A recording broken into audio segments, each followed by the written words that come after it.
no Evangelho segundo escreveu São Mateus.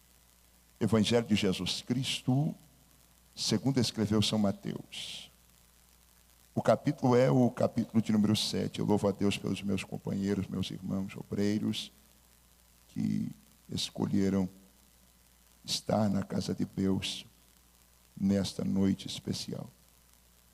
Evangelho segundo escreveu São Mateus, o capítulo de número 7, eu quero ler a partir do verso de número 24. Quem encontrou, diga glória a Jesus. Isso, se alguém não achou, diga misericórdia. A de Deus dura para sempre, a nossa é limitada, não tem jeito. Mas nós suportamos uns aos outros, não é assim? Evangelho de Mateus, capítulo de número 7, verso de número 24, diz assim: todo, pois, aquele que escuta as minhas palavras e as pratica, assemelhá-lo-ei ao homem prudente, que edificou a sua casa sobre a rocha. E desceu a chuva, e correram os rios, e assopraram os ventos, e combateram aquela casa. E não caiu, porque estava edificada sobre a rocha. E aquele que ouve as minhas palavras e não as executa, compará-lo-ei ao homem insensato, que edificou a sua casa sobre a areia.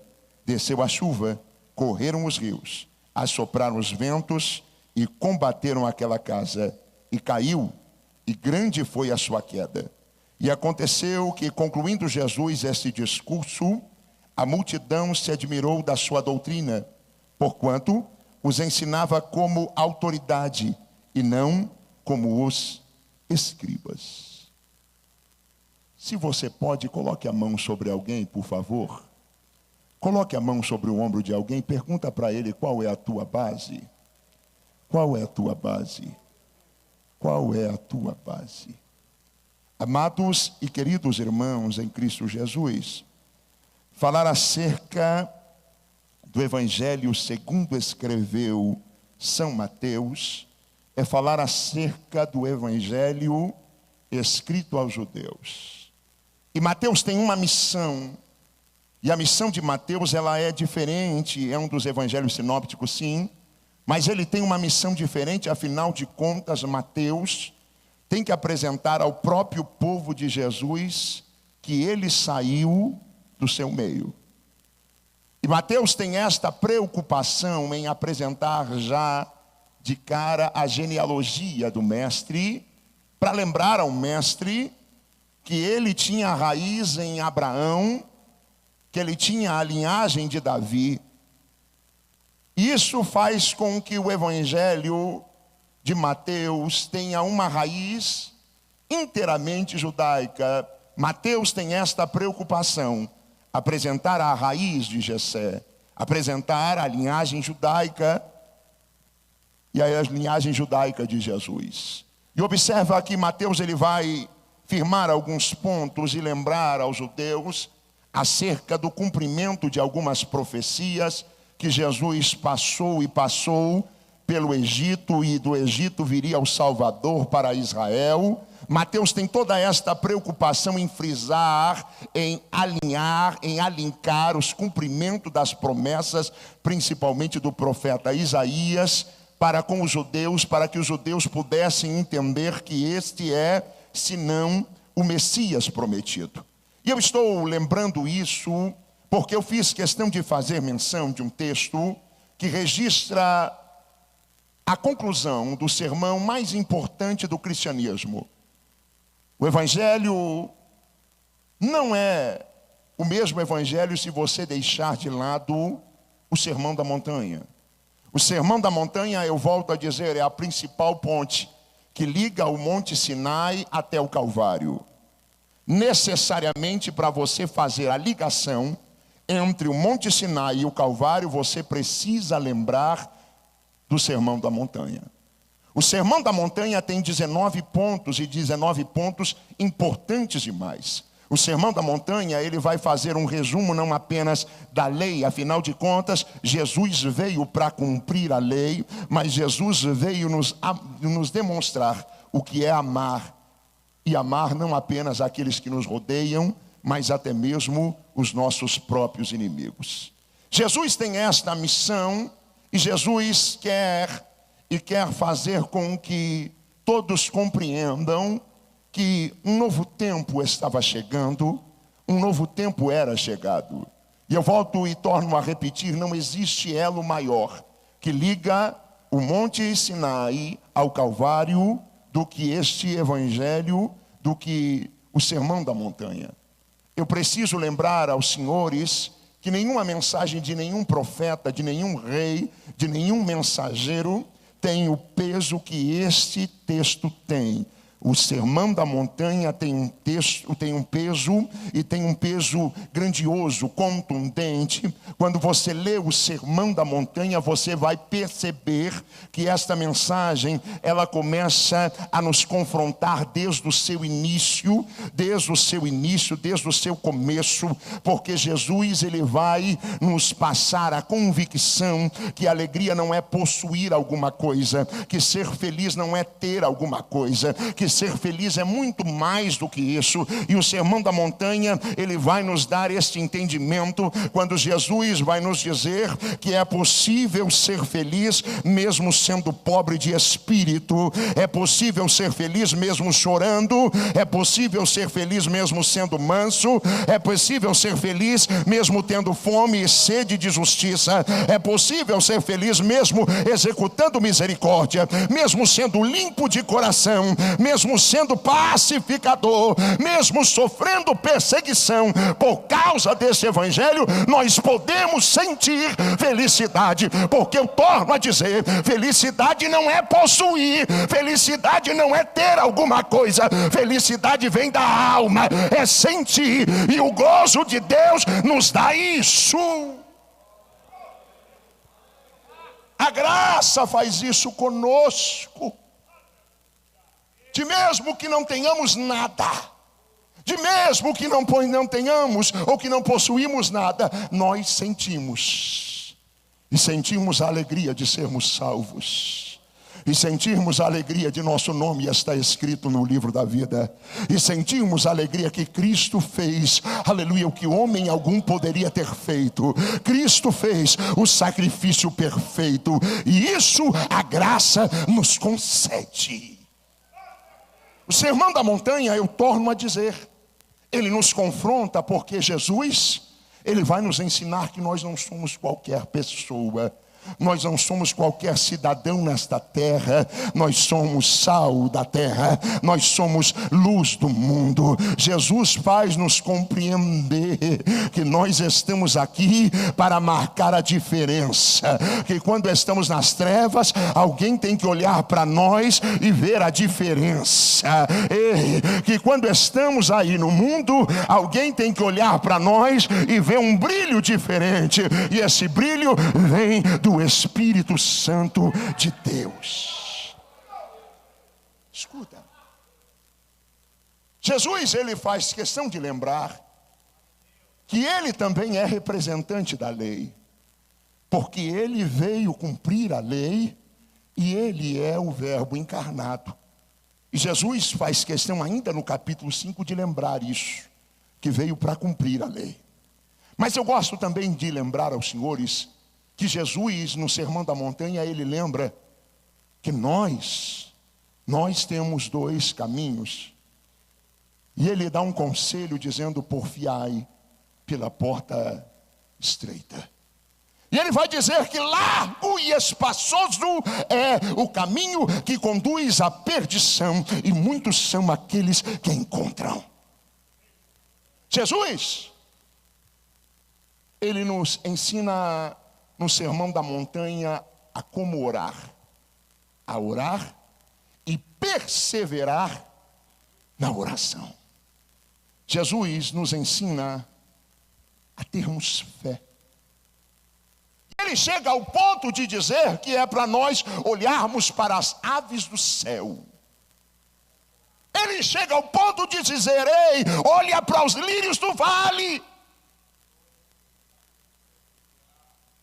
Ei, é no Sermão da Montanha que Jesus, ele vai nos acautelar dos falsos profetas, que ele vai nos lembrar que nem todo aquele que diz Senhor, Senhor, entrará no reino dos céus. E eu volto a dizer, são 19 pontos. E eu preciso entrar na mensagem, mas Jesus está concluindo o sermão da montanha. E ele vai concluir lembrando que nem todo aquele que diz Senhor, Senhor entrará no reino dos céus. Mas depois, ele vai dizer que todo aquele, pois, que escuta as minhas palavras e as põe em prática e as pratica, assemelhá-lo-ei ao homem prudente que edificou a sua casa sobre a rocha. Escuta, Jesus está falando aqui do que ele tivera acabado de pregar. Jesus está fazendo menção aqui do próprio sermão da montanha. E é difícil, irmão, acreditar que alguém pratica o cristianismo sem conhecer o sermão da montanha. É difícil. Se fosse um culto de jovens, talvez eu questionaria os jovens e eu diria, seria possível eu ter sucesso em algum tipo de jogo desses modernos, sem conhecer as regras? E eu sei o que eles me diriam não. Assim como eu não acredito no sucesso de alguém que diz que é cristão, mas não conhece as santas e benditas Escrituras. E eu olho para Jesus dizendo que todo aquele, pois, que escuta as suas palavras é semelhante ao homem prudente. E antes de mais nada, eu preciso lembrar aos senhores que a nossa geração, a geração do século 21, é a geração melhor ouvinte de todos os tempos. Escuta! Ei! Muitas foram as vezes que Jesus precisou usar de mecanismos naturais para poder pregar. Quem não se lembra, Jesus ele pediu o barco de Pedro emprestado. Era ou não era? Jesus, certa oportunidade, ele foi para o deserto. Jesus costumeiramente ia para a praia. E agora ele está na montanha. Porque Jesus quer que todos pudessem, o desejo de Jesus era que todos pudessem ouvir a sua voz. E nunca em toda a história, eu vou bater na tecla, nós tivemos uma geração de tão bons ouvintes. Gente, nós vivemos uma geração que, dependendo do pregador, se o retorno não for bom, ele não prega. Nós vivemos uma geração de pregadores que, se o som não for bom, ele dá uma desculpa e ele grita, ele ofende, ele briga, ele bate no microfone. Por quê? Talvez quer qualidade, eu não sei. Mas o que eu preciso dizer é que nunca em toda a história nós tivemos uma geração de tão bons ouvintes. Eu estou pregando para uma plateia que muitos deles sabem diferenciar a linguagem do pregador. Se a linguagem é popular, se é coloquial, se a linguagem é para um nível mais baixo, mais alto. Tem gente que tem essa facilidade. Nós vivemos uma geração que o camarada sabe as regras do porquê, sabe os vírgulos, sabe as proparoxítonas, sabe as figuras de linguagem e entende de tudo acerca da linguística, acerca do português. Nós vivemos uma geração que conhece. E conhece um pouco de grego, um pouco de hebraico, conhece um pouco da exegese bíblica, conhece um pouco de hermenêutica, conhece um pouco de cada parte da teologia. Nós vivemos uma geração, esses dias eu estava pregando na sede Balneário Camboriú. E lá na sede de Balneário Camboriú, era domingo à noite, eu pelo menos me sentia assim. O pastor, antes de eu pregar, ele disse assim: irmãos, não esqueçam, mês que vem é a formatura de mestrado dos irmãos da igreja. E nós temos aqui pelo menos mais de 30 irmãos que vão se formar em mestrado. E eu pensando, Jesus, me ajuda aí. Escuta! Nós vivemos uma geração de bons ouvintes. Mas uma coisa é notável: nunca em toda a história nos faltou praticantes. Nunca em toda a história nos faltam homens e mulheres de exemplo, homens e mulheres de fé, homens e mulheres de vida no altar, de compromisso com Deus, de compromisso com a palavra, de compromisso com as coisas santas de Deus. Nunca em toda a história nos faltou tantos exemplos. Nunca em toda a história nós vivemos uma geração que sabe ouvir, que sabe julgar, que sabe apontar, mas esquece de viver. E nós esquecemos que a palavra é uma espada de dois gumes. Uma é a interpretação, mas a outra é a aplicação. E nós precisamos viver, e viver a palavra de Deus.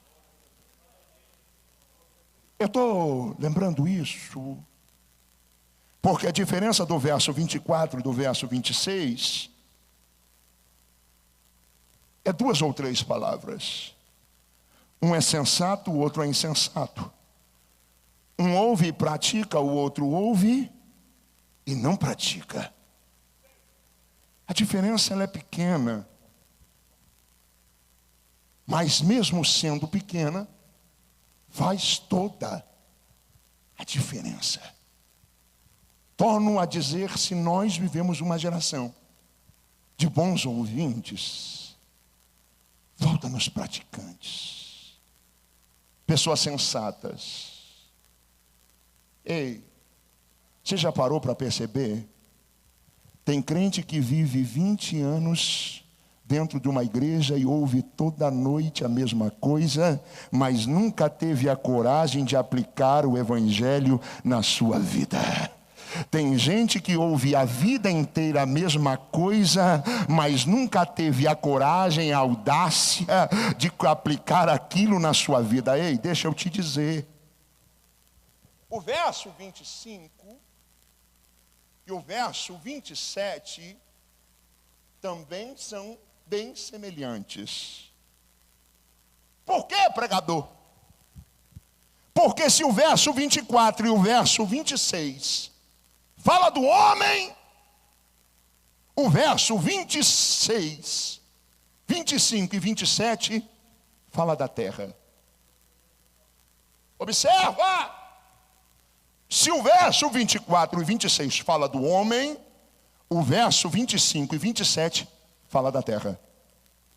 Escuta. Eu estou falando isso, eu quero bater numa tecla aqui que é importante. E que esta geração está caindo e caindo de gaiato toda vez na mesma história. E toda vez que cai alguém, a gente volta à mesma história.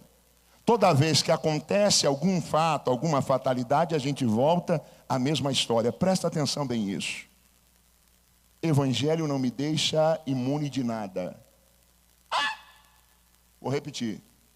Evangelho não te deixa imune de nada. Não é porque eu levantei a minha mão e aceitei a Jesus Cristo que eu estou imune das coisas do mundo. Escuta! Eu vou te dizer uma verdade. Há nesta teologia de prosperidade um falso ensinamento que, se não está dando certo, é porque o diabo, é porque alguma coisa está trancando e você precisa de libertação, de um caminho de sal, de uma rosa ungida, você precisa fazer alguma coisa. Meu irmão, por favor, compreenda bem. O evangelho não te arranca da terra. Não é porque você aceitou a Jesus que você está fora da terra. Não é porque você aceitou a Jesus e o teu nome está escrito no livro da vida que você está fora dos riscos da terra, dos acontecimentos da terra. Eu lembro de uma história, quem não se lembra? Ali em Suzano, nos meninos que morreram, tinha um que era filho de crente. E o pai testemunhou e disse: o menino era uma bênção, me ajudava na igreja. Era filho e membro da Assembleia de Deus. Deus poderia ter livrado? Claro que poderia. Deus poderia ter guardado? Claro que poderia. Mas, meu amigo, nós também temos que entender que isso aqui é terra. Porque se você não tiver essa compreensão, fica difícil de você compreender que Tiago morreu a fio da espada na terra. Que Pedro foi crucificado de cabeça para baixo na terra. Que todos os demais discípulos foram perseguidos e mortos na terra, com exceção de João. Eu estou falando isso. Por quê, pregador? Porque você precisa entender. Verso 25. Desceu a chuva, isso é coisa de terra. Correram os rios, isso é coisa de terra. Assopraram os ventos, isso é coisa de terra. Combater uma casa, isso é coisa de terra. Na terra tem isso, meu filho. Na terra isso tudo acontece. Escuta. Nós precisamos ser maduros o suficiente para entender que no mundo tereis o quê? Se tem aflição, eu não posso apagar esse texto. Nós temos que ser maduros para compreender que as aflições fazem parte da terra, as dores fazem parte da terra, as lágrimas fazem parte da terra, os espinhos fazem parte da terra, as perseguições fazem parte da terra. Eu torno a lembrar aos senhores, Jesus veio para triunfar na terra. Nunca se esqueça disso. Nunca se esqueça disso. Jesus, ele veio para a terra para triunfar como homem na terra. Gente, Jesus vencer o diabo como Deus não teria graça alguma. Jesus veio na terra para vencer o diabo como homem. Você está lembrado? Era 40 dias de jejum, era ou não era? 40 dias de jejum. Satanás olhou para Jesus e disse assim: está vendo esse monte de pedra aí? Transforma em pão, rapaz. Mata a tua fome e resolve todo o teu problema. Mas Jesus olhou para ele e disse: não só de pão viverá. Satanás, eu vim te vencer como homem. Se fosse como Deus, não teria graça. Eu preciso, tem uma igreja lá na frente que tem que ter exemplo. Tem uma igreja lá na frente que precisa ter um exemplo. E eu vim aqui dar exemplo e eu vou te vencer como homem. Escuta! Verso 25 fala da terra. Verso 27 fala da terra. Mas eu quero que você compreenda que o que fará toda a diferença na tua vida é a tua base, a tua estrutura. O que fará toda a diferença na tua vida é o teu alicerce. Aonde está o teu fundamento? Aonde está a tua base? Aonde foi construída? E eu vim aqui pregar nessa noite e dizer: se a tua base for Cristo, se a tua base for a palavra de Deus, pode vir a chuva, pode correr os rios, pode assoprar os ventos, podem combater a caça.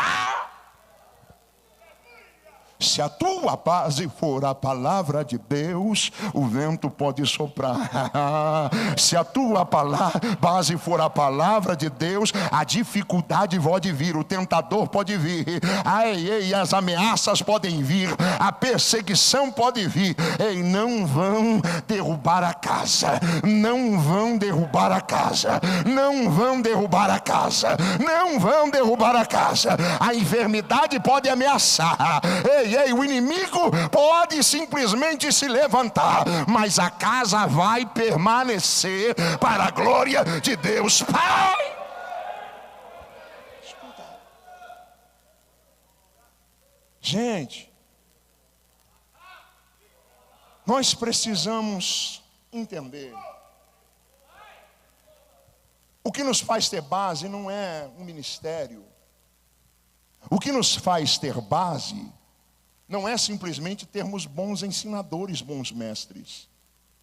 O que nos faz ter base não é pertencermos a algum tipo de convenção. O que nos faz ter base não é simplesmente congregarmos na congregação ou na sede. O que nos faz ter base não é simplesmente nós não faltarmos todas as reuniões. O que nos faz ter base, entenda de uma vez por todas, o que nos torna, aleluia, capaz de ter base é darmos ouvido à sua voz, praticarmos a sua palavra. Entenda bem de uma vez por todas. Ei, eu não sei se você já parou para pensar, mas Ofni e Finéias foram criados na mesma casa de Samuel. Eu não sei se você já parou para perceber, Alexandre tinha o melhor pregador dos seus dias, mas ele, aleluia, não deu ouvidos, não deu crédito.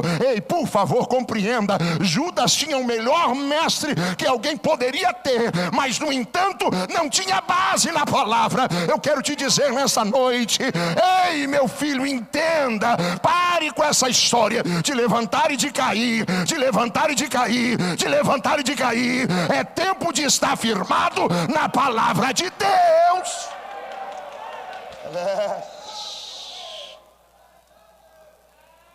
Ficou comum esse negócio. Tem gente que você não sabe mais se está na igreja ou se está no mundo. Tem gente que você não consegue mais distinguir se ele é crente, ou se ele é um bandista, se ele é católico, ou simplesmente ele tem uma fé liberal. Eu não sei. Tem gente que você já não consegue mais ver diferença alguma. Por quê, pregador? Porque ele levanta tanto, ele cai tanto. Ele levanta tanto, cai tanto. Ele não tem uma sequência. Por quê, pregador? Porque a sua casa vive na areia. Qualquer ventinho derruba. Qualquer saia curta derruba. Qualquer coisinha derruba. Gente, eu sei que talvez alguém pode não gostar, mas compreenda. O pastor disse: quem não gostar come menos. Pronto. Tem pessoas que têm dificuldade em ter uma continuidade, de desenvolver um projeto. Por quê, pregador? Porque, gente, está na hora de nós amadurecermos. Ei. Se barulho edificasse alguém, Sapucaí era lugar de ungidos. Gente, está na hora de nós compreendermos. O que faz a diferença na vida de alguém é a palavra, é Cristo. Se ele está firmado, o vento sopra. Se ele está firmado, os rios correm. Se ele está firmado, a casa é combatida, mas a sua casa permanece de pé para a glória do nome de Jesus. Aleluia. Aleluia. E quem está na casa por Cristo, irmão, não sai por qualquer coisa, não.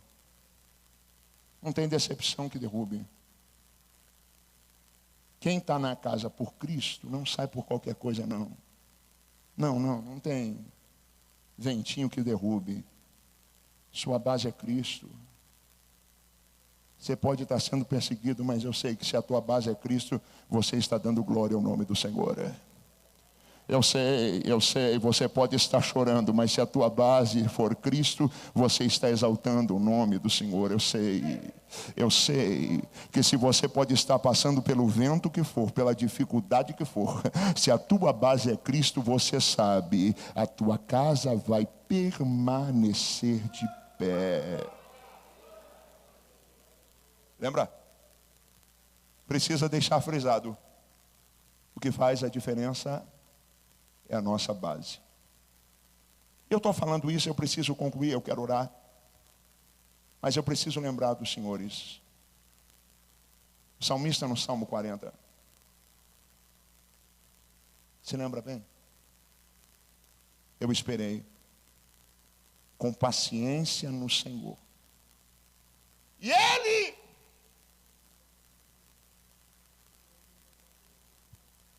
Ele se encurvou para mim e ouviu o meu clamor. Tirou-me de um charco de lodo, de um charco horrível.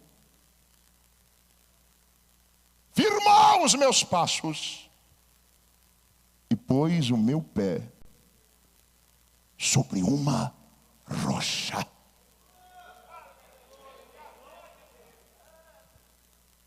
Quantos de nós já tivemos a sensação de andar e não sair do lugar? Quantos de nós já tivemos a sensação de fazer força e nada muda, o cenário não muda, a vida não muda, a história não muda, nada muda. Mas a corda de Deus, Ana Maria Sé, a corda de Deus um dia nos alcançou. Aleluia, aleluia, aleluia. Nunca esqueça, todo o mérito de aonde você está é de Cristo. Todo o mérito da onde Deus te colocou é de Cristo. Por favor, não esqueça.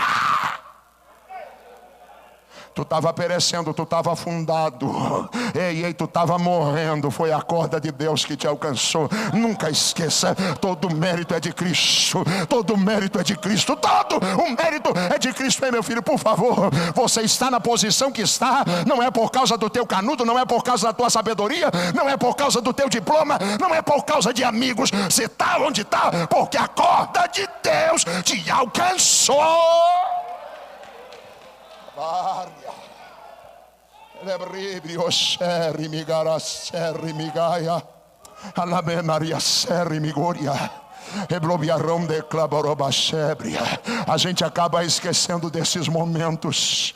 A gente acaba esquecendo da onde tudo começou. A gente acaba esquecendo aonde a gente saiu, quem que nós éramos, o que nós fazíamos, com quem nós andávamos. Se mudou porque foi Ele que te escolheu.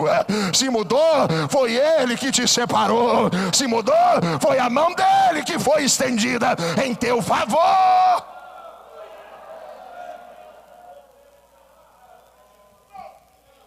Firmou os meus passos.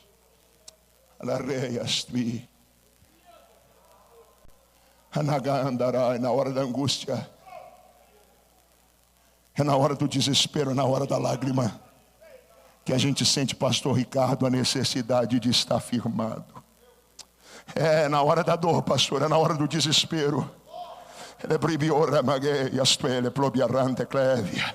Às vezes a gente sofre, às vezes o vento sopra e a gente não compreende. Semana passada, eu conto isso para a glória de Deus, é um testemunho pequenininho. Meus 2 filhos doentes.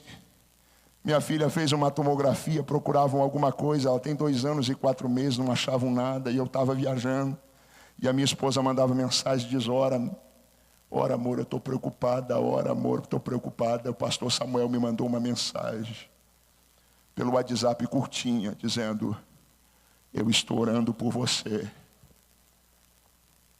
Tu não está sozinho, eu estou orando por você. Tudo que a gente precisa às vezes é se sentir firmado. Tudo que a gente precisa se lembrar às vezes é que a gente está firmado. Tudo que a gente precisa se lembrar às vezes é que outrora nós estávamos na lama. Outrora não adiantava fazer força. Agora você pode andar, agora você pode caminhar.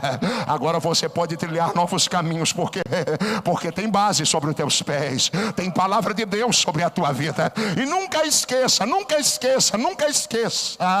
Paulo, ele disse assim: o pecado não terá mais domínio sobre vós.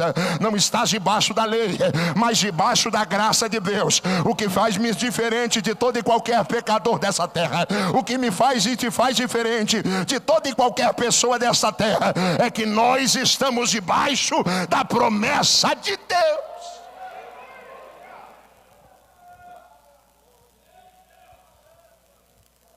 O vento pode rugir. A chuva pode vir. O vento, ele sopra, meu filho. A casa é combatida, a nossa fé sempre é testada. Aleluia.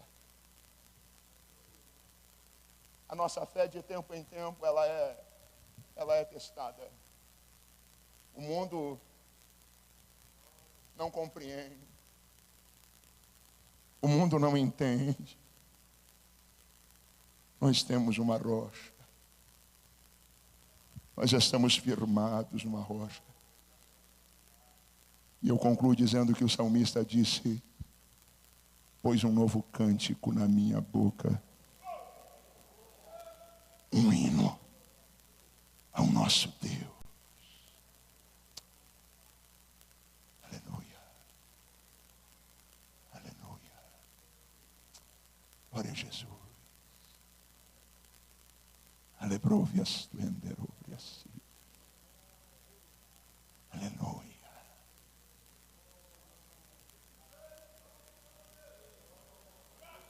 Aonde estão os teus pés? Aonde está a tua base? Aonde está a tua formação? Aonde está a tua estrutura? Aonde está o teu alicerce? Aleluia.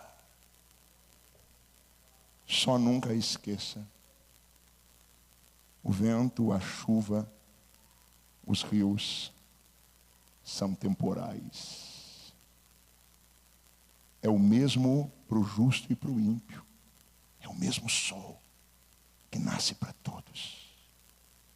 Se a tua base for Cristo, tudo isso vai passar.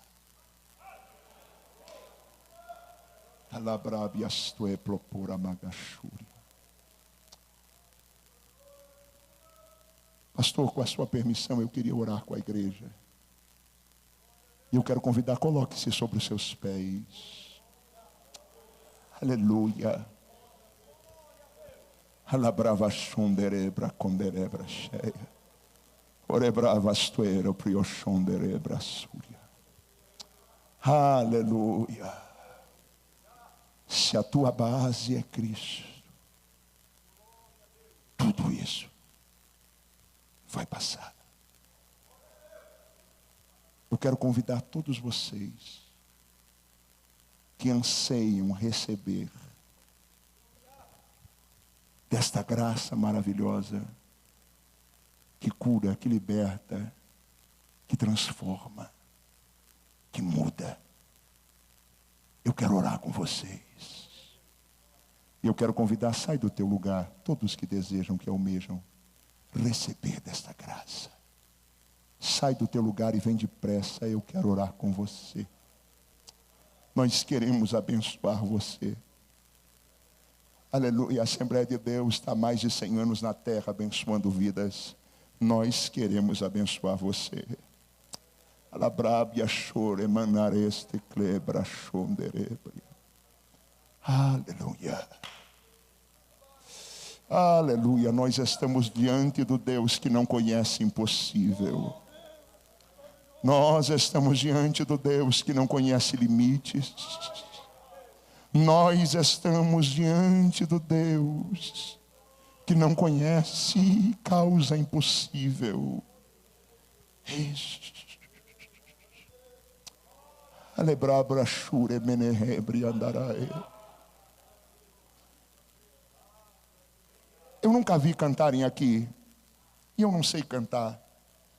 Mas lá no interior, nós cantávamos um hino que dizia: serei fiel, precioso Jesus, serei fiel. Serei fiel, precioso Jesus. Isso, me ajuda. Uma carreira para correr.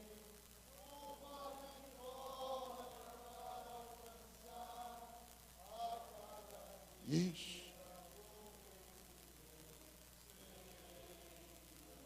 Vamos fazer melhor? Vamos. Serei.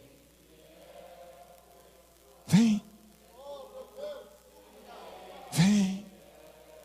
A tua base é Cristo. Vem.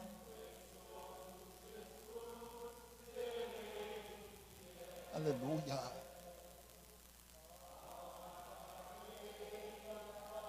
Isso.